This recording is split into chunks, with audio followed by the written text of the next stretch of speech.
여론조사를 만나보는 민심의 선택 배수진 시간이 돌아왔습니다. 배 안녕하십니까. 자고 우면하지 않는 배추도사 배종찬입니다. 그리고 수.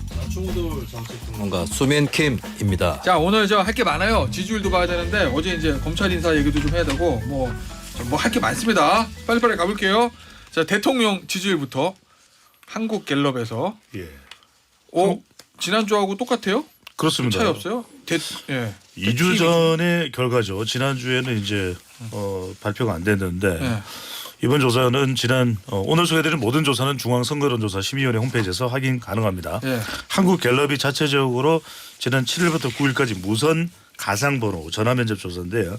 윤석열 대통령이 대통령으로서 직무를 잘 수행하고 있는지 잘못 수행하고 있는지 물어봤습니다. 잘하고 있다는 긍정평가 24%. 24. 부정평가는 67%로 예. 긍정은 2주 전과 똑같아요. 예. 2주 전 직전 조사와 똑같은데 부정은 2%포인트가 더 올라갔습니다. 그러니까 지지층은 중간에서 부정으로 넘어간 거네요, 그러면. 그렇죠. 그러니까 이게 유의미하게 해석하는 것은 일단 첫 번째로는 내상이 깊다. 총선 여파로 윤석열 대통령 지지율이 풀썩 주저앉은 이후에 잘 안 올라오고 있다. 그러니까 이재명 대표도 만났죠. 기자회견도 했죠. 또 현장 행보도 하죠. 또 사람도 바꿔봤죠. 이쯤 되면 3에서 5%포인트 정도는 올라올 텐데 라고 생각할 텐데 안 올라갔습니다. 근데 안 올라가는 가장 큰 이유는 핵심 지지 기반이 안 올라와요. 그러니까 60대 70대 이상 TK, PK 안 올라와요. 그러니까 총선에서는 그렇죠. 총선에서는 싹쓸이를 했는데 비슷한 현상이 민주당도 압승을 했지만 민주당 지지율이 갤럽 기준으로 보면 민주당 지지율도 썩 신통치가 않거든요. 그러니까 의석수와는 무관하게 대구 경북 PK가 윤석열 대통령의 최후 보루 저지선이 됐지만 정작 지지율은 안 올라오고 있다. 이게 이른바 말하는 파격적인 좀 혁신 변화 이게 있느냐라고 하는 관망세 상황으로 보입니다. 그러면 그런 거예요? 대구 경북 경에서 대통령을 현 정부가 대통령을 보는 시선이 총선 때는 민주당의 압승을 두고 볼 수 없으니 찍어는 줬지만 그러면 총선 이후에 당신이 잘해서 수도권에서도 이길 수 있게 만들어야 우리가 지지할 텐데 그거 하는 거 보니까 그건 아닌 것 같다 뭐 이런 거예요 그럼 지금? 일단 총선 때도 지지 열기가 생각보다 강하지만 않았을 거다. 대구 경북이든 뭐 노년층이든 보수층이든 그래서 그 총선 때 지역구 결과를 보면 50대 45가 나왔다 이런 얘기를 많이 하잖아요. 양쪽 간에 지지율 격차가 크지는 않았다라고 얘기를 하지만 그 45도 사실 뭐 국민의힘 입장에서는 민주당이 갖고 있는 50, 51이 저게 민주당이 잘해서 그렇겠어. 좀 결집해가지고 정권 심판 표심이 결집해서 그런 거 아니야라고 얘기하듯이 마찬가지로 국민의힘이 지역구에서 받았던 45% 또한 국민의힘을 썩 지지하지 않는데 겨우 모인 사람들까지 합쳐서 45가 나왔다는 방증인 거죠. 그게 이제 선거가 끝이 나니까 힘이 스르르 빠지고 난 다시 좀 뒤로 처져 있을래. 라고 하는 표심들이 드러나는 거고 여기는 아마 보수 결집이 잘 안 되는 부분하고 중도 확장이 잘 안 되는 부분이 섞여 있을 겁니다. 대통령 지지율이 20%대 중반이라는 거는 중도와 보수가 많이 양쪽 다 빠져 있다. 이렇게밖에 해석을 할 수 없겠죠. 그러니까 수치상으로 보더라도 방금 전에 소개됐던 갤럽 조사에서도 서울이나 또 대구 경북이나 또는 중도나 지지율이 매우 낮은 상태예요. 그래서 우리가 보통 24%라고 그럴 때는 대통령 지지율이 뭐 25%의 법칙이 있어요. 25%가 이제 임기 후반부에 주로 대통령의 임기를 한 1년 전 남겨두고 지지율이 고꾸라져서 25% 아래로 내려갈 때 우리는 그걸 레임덕이라고 부르죠. 그렇죠. 그렇죠. 미국에서 이제 나온 여러 대통령 학에서 비롯된 그런 분석 기법인데, 근데 지금은 갤럽 기준으로만 보면 다른 조사는 또 이 정도로 낮은 지지율이 아닌 것도 있어요. 하지만 24%는 매우 위태로운 거죠. 그리고 갤럽 기준으로 보면 레임덕이다. 그렇죠. 그러니까 레임덕의 상황에 놓여 있는 거죠. 상황에 놓여 있다. 그리고 빨리 회복이 안 된다는 점도 굉장히 윤석열 대통령도 그렇고 대통령실도 그렇고 조바심을 나게 만들 수밖에 없다. 왜? 국민 여론이 제일 중요한데 추경호 원내대표도 그 이야기를 했잖아요. 무엇보다도 국민 여론이 중요합니다. 그런데 여론 지지율이 낮은 거예요. 자, 근데 이게 결국 이제 3년 남았잖아요. 그러니까 수치상으로 보면은 레임덕 상황인데 아직 시기가 뭐 마지막 1년이 아니라 그렇죠. 3년 남았기 때문에 레임덕이라는 단어를 딱 쓰는 거는 맞지 않다 뭐 이런 취지인 것 같아요. 배종찬 소장 얘기는. 자 근데 이 반등이 중요하잖아요. 윤석열 대통령과 윤석열 대통령 입장에서는. 자 근데 보니까 이명박 전 정부 전 대통령 얘기 많이 하던데요. 네. 첫 해 20%대. 이거는 사실 소고기 광우병 촛불 시위하고 노무현 대통령 서거 문제로 20%대가 추락했다가 취임 2년 차 3분기까지 20-30%대 박스권. 그리고 취임 2주년 때 44% 회복. 요 얘기 하던데 이렇게 윤석열 정부가 회복할 가능성은 없어요? 사실 윤석열 정부에 이명박 정부 사람들 많잖아요. 네. 그때 사람들이 똑같이 있다고 해도 상황이 다른 상황이 있는 거니까 네. 물론 뭐 회복을 할 수는 있을 거라고 봅니다. 그러니까 네. 그게 이론적으로 불가능하지 아니, 뭐 않다라고 그렇죠. 이론적으로 하는 거고 그 길도 어느 정도 이명박 정부 때 했던 친서민 중도 실용 이런 기조가 윤석열 정부에서도 보인다면 네. 어느 정도의 반등은 저는 충분히 있을 수 있다고 보는데 이제 그걸 해낼 수 있을 거냐 네. 이게 관건인 거고 그리고 이명박 정부 당시하고 지금 윤석열 정부하고 결정적인 차이가 몇 가지 있는데 뭐요? 조건의 차이들이거든요. 그때 이명박 정부 때의 여당은 네. 과반 의석이었어요. 그리고 그때는 또 국회 선진화법 이런 게 없었기 때문에 네. 그래서 막 예산 같은 경우도 막 몸싸움 일어나고 이런 경우들도 있었는데 어쨌든 간에 뭘 해볼 수는 있었어요. 그러니까 중도 실용으로 네. 친서민 중도 실용으로 국정부처 전환한다고 하더라도 뒷받침한 입법을 그렇죠. 할 수 있었다. 네, 그걸 주도적으로 할 수 있는 상황이었다는 거. 근데 이번에는 이제 여당 의석이 역대 최저로 쪼그라든 상태이기 때문에 그럼 일단은 야당의 공격을 받아치기에 바쁜 요게 이제 그때하고 많이 다른 점이 있다고 볼 수 있고 그리고 이명박 정부가 임기 중후반기에도 지지율 반등을 하는데 이것도 다른 점입니다. 뭐냐면 이거는 이명박 전 대통령 때문이라기보다는 사실은 차기 주자 때문이에요. 박근혜라고 하는 차기 주자가 강하게 버티고 있었고 예. 그리고 세종시 수정안을 계기로 해서 양쪽 간의 화해라든지 이런 것들이 이루어지거든요. 예. 근데 국민의힘이 지금 그런 정도의 비주류면서도 강력한 대선 주자가 또 없는 거죠. 아. 그런 거는 이제 그때하고 조건의 차이가 있다. 그러니까 우리가 지지율을 중간에 회복하는 대표적인 이제 역대 대통령으로 이제 MB를 꼽는데 첫 번째로는 이제 MB 때는 2008년 총선에서 압승을 해서 여대 야수였어요. 그러니까 그것 자체가 구조적으로 다른 것이고 또 두 번째로는 이른바 이제 반전 모멘텀 조금 전에 이제 김수민 평론가 이야기한 친서민 중도 실용 이게 있어야 돼요. 그러니까 이제 친서민 중도 실용을 했던 이유는 이게 MB 정부라고 하는 방향성이 구체적으로 제시가 되거든요. 그때 민심을 굉장히 많이 수렴합니다. 그래서 이명박 대통령이 나와서 직접 설명하는 게 설득력이 없을 수 있으니까 주변의 전문가들을 병풍처럼 항상 대동하라. 그래서 그 모습이 임기 중반 이후부터 보여요. 또 마지막으로 중요한 게 뭐냐면 정면 돌파를 합니다. 영포 라인도 그렇고 다스도 그렇고 여러 가지 의혹들이 있는 것을 수사해라. 정면 돌파를 해요. 영포 라인 기억날 거예요. 수사 다 해라. 근데 지금은 이제 윤석열 대통령은 이런 여소야대인데 이른바 특검 전국에 지금 내몰려 있는 상태거든요. 그러니까 이 부분에 대한 판단이 중요할 것 같아요. 어떤 가족의 식으로 문제에 대한 판단. 그렇죠. 어떤 식으로 돌파를 할 건지. 예. 그게 중요한 게 사실 친서민 중도 실용 이렇게 가려면 네. 지지층 내부의 어느 정도의 반발을 감수를 해야 돼요. 네. 사실 이명박 정부 때 있었던 중소기업 적합업종 지정이라든지 이런 것들은 아직까지도 경제신문이나 자본 재계 쪽에서 원망하는 법안들이거든요.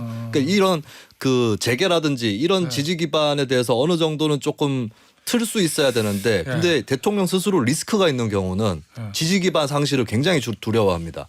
그러면 또 중도 확장이 안 되고 이런 이제 문제들이 있는 거죠. 그러니까 대표적인 게 최상병 특검이나 이런 부분을 야당이 옳다가 아니라 그러면 대통령의 주장을 더 설득력 있게 뒷받침할 필요가 있는 거죠. 가령 공수처 수사하는데 이걸 왜 특검하냐라는 것은 윤석열 대통령과 대통령실은 다 공감대가 있을 거예요. 그런데 이제 국민들 특히 이제 중도층 국민들의 공감대가 형성이 안 되는데 조사를 하나 소개해드리면 뉴시스가 국민 리서치 그룹과 에이스 리서치에 지난 8일 9일 실시를 해서 무선 자동 응답 조사입니다. 야당이 특검법을 발의해 수사하는 것이 좋다는 응답이 59%나 됩니다. 검찰에서 전남 수사팀이 수사하는 것이 좋다가 31%가 되니까 딱 한 2배 정도 차이가 나거든요. 네. 그러면 결국 중도층이 우리가 중도, 진보, 보수를 3분의 1씩 나누면 중도가 고스란히 여기에 나가 있는 거예요. 특검법을 발의해서 수사하는 것이 좋다는데 여기는 또 어떤 의미가 담겨있냐면 그러면 특검으로 안 갈 거면 윤석열 대통령이나 아니면 대통령실이든 어디서 좀 명쾌하게 설명을 해달라. 이 부분이 중요한 거예요. 그럼 결국 저 국민들 여론은 이게 뭐 여론이 모든 걸 말해준 건 아니지만 어쨌든 여론은 김건희 여사 문제도 가족의 문제고 최상병 특검도 대통령실 더 나아가서 대통령 본인의 문제니 검찰보다는 특검을 통해 가지고 명명백백하게 수사하고 여기서 털고 가자. 여기 이제 여론에 나타난 민심이라는 그 거죠. 여론은 그런데 네. 여론이 이제 중간 과정에 대한 부분은 질문을 안 해죠. 그러면 특검을 안 갈 거면 네. 특검 여론이 이렇게 불거지거나 더 확대되지 않도록 뭔가 명쾌한 설명이 있어야 되겠죠. 격분 뭐 최상병 그때 수사 박정훈 전 단장이 하고 있을 때 대통령이 개입된 거 전혀 없다. 근거를 보여주겠다. 라든지 일정표의 근거에서 그러니까 좀 네. 명쾌한 상대방이 압도될 수 있는 네. 설명력이 있어야 되는데 네. 그게 없으면 계속해서 여론이 비호의적으로 진행될 수밖에 없는 거죠. 네. 자, 이 와중에 이제 수사 얘기 나왔으니까 이거 좀 짚어보죠. 김수민 평론가 어제 검찰 인사 봤죠? 네네. 그 검찰 인사에서 뭘 읽었습니까? 뭘 읽었는가? 네. 그 네. 인사 쪽 발표 나왔잖아요. 그걸 네. 보고 그 행간의 의미에서 뭘 읽어냈어요, 김수민 평론가? 일단 어제 인사가 좀 이례적이었던 게 보통 검찰 인사를 정기적으로 하잖아요. 근데 그게 7월인 걸로 알고 있어요. 거의 2월, 7월 이렇게 하죠. 네, 2월, 네. 7월인데 이제 5월 시점에서 했다. 네. 그렇기 때문에 물론 뭐 그 송경호 서울중앙지검장이라든지 또 그 1차장부터 4차장까지가 다 교체가 됐는데 네. 뭐 승진성 인사라고는 하지만 네. 고검장으로 송경호 지검장 승진을 또 하게 되는 거고. 근데 이제 하필이면은 김건희 영부인 관련된 수사를 하는 인력들이 네. 또 포함이 돼 있기 때문에 이 시기에 예, 그리고 얼마 전에 서울중앙지검에서 거의 팀을 만들어 가지고 예. 이 명품백 수사라든지 이런 것들을 시작을 했고 그게 한 열흘 전입니다. 예. 그리고 또 조만간에 영부인 도이치모터스 관련 수사도 이제 이어질 수 있는 상황이었기 예. 때문에 이 부분에 대해서는 좀 의혹은 좀 해소하기는 어려울 것 같다. 뭔가 있는 거 아니냐 예, 이런 부분들 예. 예, 그런 점이 되겠습니다. 김태현 진행자한테 궁금한 게 지금이 검찰 인사철인가요? 좀 이례적이긴 하죠. 그러니까 이런 네. 거예요. 그러니까 이제 공감대라는 건 차라리 그러면은 다 좀 진행이 되고 난 이후에 9월 말에 하지. 예를 들면 아니면 뭐 올해는 하지 말고 예. 내년에 하지. 그러니까 우리가 오비일학이라는 이야기는 예. 괜히 윤석열 대통령도 또 검찰도 얼마든지 당당할 수 있는데 이렇게 되면 자꾸 의심을 살 일을 그러니까 제가 늘 하는 말이죠. 정치에서는 오해를 사지 말고 이해를 사야 되잖아요. 그렇죠. 오해를 사면 안 돼요. 네. 이해를 사야지. 근데 지금 이렇게 돼버리면은 이원석 검찰총장도 몰랐다는 거 아니에요. 지방 순시하다가 지금 빨리 돌아온다는 게 충격 인사라는 이야기예요. 뭐 협의는 하긴 했는데 법무부에서 보도돼 있는데. 주도했든지 아니면 예. 새로 이제 부임이 된 김주현 민정수석이 주도했을 수도 있고 그건 물론 이제 대통령의 의중이 반영되게 두 번째는 뭐냐면 지금 벌써 나오는 게 이해식 의원도 그 이야기를 하잖아요. 대야 전쟁이다. 전쟁하겠다는 것밖에 더 되냐. 왜냐하면 특검을 이야기하는데 특검과 관련된 검사들을 다 재배치하면은 수사를 처음부터 하면은 시간 끌기거든요. 그러면 이제 가령 야당에서도 정 대통령도 거부권 행사하고 그러면 우리가 뭐 9월, 10월까지는 기다릴 수밖에 없느냐는 그런 내부 흐름도 있을 거예요. 근데 그게 아니라 그러면 이렇게 되면은 대통령 이게 끝날 때까지 우리가 그럼 이 수사를 기다려야 돼요. 이렇게 돼서 마지막은 뭐냐면 중요한 게 이거예요. 이러면 또 여론이 지지율이 안 올라갈 수도 있거든요. 이른바 여론 어쩔 이런 상황이 벌어지죠. 이게 정치 영역에서 실제보다 더 중요한 게 보여지는 게 중요한데 네. 대통령의 인사 의도와 컨셉이 어떻든지 간에 여기 앞서도 김수민 평론가가 얘기했던 타이밍이 그러니까 작년 한 11월에 이렇게 바꿨으면 예를 들면 뭐 그런갑다 할 텐데 하필 이원석 총장이 송경호 지검장에게 지시해서 김건희 여사 관련된 전담 수사팀 꾸려라 해서 수사팀 대포가 돼서 자 이제 제대로 한번 해볼까라고 하는 시점에 인사가 이렇게 싹 나서다 수사팀이 다 갈려서 그 의도에 대해서 국민들이 어떻게 생각할지. 그리고 이런 점도 있어요. 송경호 서울중앙지검장이나 예. 이원석 검찰총장이나 사실 과거에 윤석열 대통령 검사 시절에 가까웠던 검사들이거든요. 예. 근데 이들하고 뭔가 균열이 예. 있다라고 하는 게 마치 여권 내 친윤의 분화와 비슷하게 비춰지는 예. 대통령이 오히려 힘이 떨어지고 있는 거 예. 아닌가라고 하는 그 시선을 더 키워주는 문제가 있고 그리고 우리가 이제 막장 드라마 같은 걸 보더라도 예를 들어서 탄압받던 며느리가 시어머니 된 다음에 그다음 며느리 탄압하면 사람들이 더 욕하잖아요. 네. 근데 이게 잘못하면 추미애 법무부 장관 시절에 윤석열 검찰총장하고 갈등이 있었고 특히 인사 부분에서 네. 검찰총장을 패싱하다시피 해서 뭐 대검 인사를 대거 교체한다던가 그거하고 이게 비슷하게 비춰지면 네. 윤 대통령이 본인이 권력을 잡고 똑같이 하는구나라고 하는 생각이 들 수 있거든요. 그 부분이거든요. 그때도 이제 추미애 장관이 인사에 반발하면서 검찰총장 패싱 인사 그럼요. 부하가 아닙니다. 이거 하면서 이제 옷 벗고 나온 건데 지금도 사실은 저는 사람에게 충성하지 않습니다. 그건 2012년. 검찰총장은 법무부 장관의 부하가 아닙니다. 그거는 최근. 왜 어쨌든. 박근혜 정부 거하고 문재인 정부 거를 섞으십니까? 예? 아 괜히 시작했다 이거. 아니 어쨌든 이원석 총장 입장에서 임기가 4개월 남았거든요. 근데 사실 4개월 후에 총장 바꾸고 그때 이제 총장의 참모인 대검 부장을 다 같이 바꿔주면 되는데 이번에 바꿨어요. 저 대검 부장들을. 그럼 4개월 남았다는 거예요. 이원석 총장이 오늘 아마 일정을 취소했다고 합니다. 이원석 총장 어떤 선택을 할지 임기를 마칠지 아니면 예전에 사퇴 이야기도 나오기도 네, 합니다. 윤석열 대통령 검찰총장 때 했던 그 길을 걸을지 이게 이제 관건인 거고 앞서 말하는 윤석열 사단 얘기 그거 이제 제가 하나 말씀을 드리면 소위 말하는 검찰의 이제 특수부 수사 라인을 통해서 윤석열 사단이라고들 해요. 한동 법무부 네. 전 비대위원장 그다음에 이원석 검찰총장 송경호 중앙지검장 다 윤석열 사단이라고 합니다. 지금은 신임 중앙지검장도 그렇고요. 근데 왜 우리 친윤 중에서도 그냥 친윤 있고 찐윤 있고 농도가 다르잖아요. 네네. 여기도 그렇다.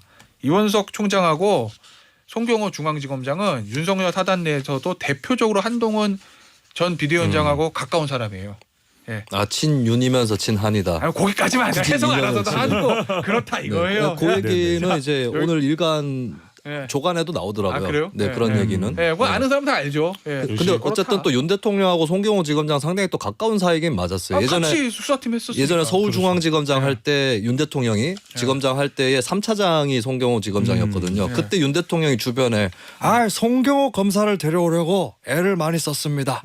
이렇게 얘기를 또 했다고 하죠. 하여튼 상황은 그렇다는 걸 말씀만 드리고 예. 자 요거를 그다음에 요 얘기 한동훈 장관 한동훈 전 하고 위원장. 싶으세요? 예, 하시죠. 아니 저는 네. 뭘 하실 건지. 예. 네네. 자 이거 마지막 요거 보고 있습니다.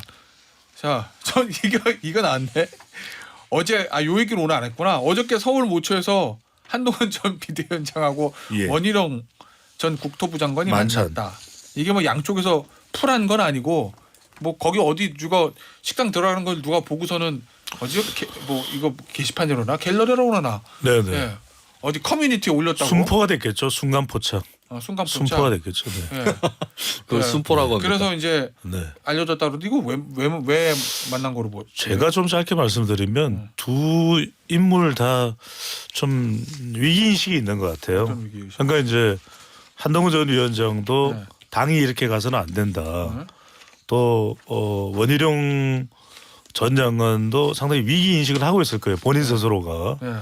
그래서 저는 두 사람이 그런 뭐 좀 현실 인식에 대한 부분들을 공유하는 그런 시간을 가졌을 것 같아요. 뭘 하겠다기보다는 우리 저는 이제 시간이 지금 만나면 원희룡 전 장관이 요청을 예. 했다 이렇게 이제 채널에 단독 보도 있었어요. 예. 그렇겠죠. 이제 또 형이니까 예. 형이 동생한테 만납시다 이렇게 했죠. 안 그러면은 한동훈 전 위원장은 대부분의 시간을 도서관에서 보내니까 모비딕을 일나요. 하여튼 그래서 이제 지금 중요한 건 이겁니다. 저는 당노 현예예요. 당뇨 아닙니다. 당노 응. 현예. 또 만들었어 사자성어. 자, 뭐 이게. 당위적으로는 논데 응. 못 나가는데 현실적으로는 저는 출마가 예스일 것이다. 누구? 한동훈 전 위원장이. 왜 그러냐면은 지금 당위적으로 보면은 일단은 짧게 정리를 해드릴게요. 왜냐하면 대통령하고 관계도 껄끄럽고 당에서도 전당대 룰도 지금 당원 100% 계속 껄끄럽고 예. 또 지금 추미애 국회의장 가능성이 높고 그러다 보면은 또 이제 이재명 대표도 연임 가능성이 높아지고 이러면 대전쟁이거든요. 그러면 피로감이 또 깊어진다. 또 대선 후보로 나갈 거면은 지방선거까지 가지도 못하고 당대표 자리를 내놔야 돼요. 이거 왜 하냐. 이거 그냥 너덜너덜해진다. 그런 상황인데 한동훈 전 위원장이 항상 그런 얘기해요. 동료 시민 여러분 제가 피하겠습니까? 왜 피합니까? 뭐 이런 얘기를 하듯이 총선 때도 2조 심판을 계속 강조했죠. 그런데 지금 지지율상으로 보면은 굳이 뭐 소개를 해드리진 않겠습니다. 높다 낮다 말 안 했습니다. 그러니까 이런 상황들을 보면은 여론상으로 보면은 지금 뭐 안 나가고는 좀 못 배기는 상황. 네. 왜냐하면 안 나갈 거면 이렇게 보시면 돼요. 안 나갈 거면 선을 그으면 돼요. 예. 많은 질문들을 하잖아요. 그런데 왜 이렇게 어중간하게 할 이유가 없습니다. 그냥 안 나갑니다. 이렇게 하면 되는데 안 나가니까 여론조사 빼주세요 뭐 이런 거. 그렇죠. 아니 그뿐만 아니라 이제 더 선을 그으면 되죠. 나 안 나갑니다. 외국 나갈 겁니다라든지. 예. 근데 그게 없다면 점점 당위적으로는 놓는데 예. 당노 현예가 될 가능성이 높죠. 김수민 평론은 어떻게 봐요? 당노 네. 현 예입니까? 두 개 바뀌었어요. 다 예야 다 노야. 본인 입장에서는 당위적으로도 예스일 수도 있겠죠. 오, 그러니까 그건 왜요? 여론의 눈치를 본다면 예. 뭐 그걸 선뜻 얘기를 할 수는 없겠지만 예. 일단 여러모로 이제 일단 그 여론조사에서도 나타나듯이 국민의힘 지지층에서는 독주를 하고 있는 예. 그런 상황이잖아요. 예. 이거를 이제 놓고 싶지 않을 수 있고 그리고 저는 민주당하고 연계가 된다고 봅니다. 민주당의 이재명 대표 연임을 한다고 하면 예. 한동훈 전 위원장 출마 가능성도 높아진다. 그 맞상대는 나다 뭐 이런 그렇죠. 우리 팀에서는 천적으로 거. 예. 자신이 인정받고 있고 자신의 팀에서는 예. 그리고 이재명 대표 아니라 민주당에서 다른 사람이 등판을 하면은 한 전 위원장이 좀 머쓱해질 수도 있어요. 하지만 그대로 간다라고 한다면 이제 한 전 위원장한테는 더 도움이 된다라고 스스로 판단할 수 있겠습니다. 알겠습니다. 오늘 배수진 여기서 마무리할게요. 배종찬 소장 김수민 평론가였습니다. 감사합니다. 고맙습니다. 감사합니다.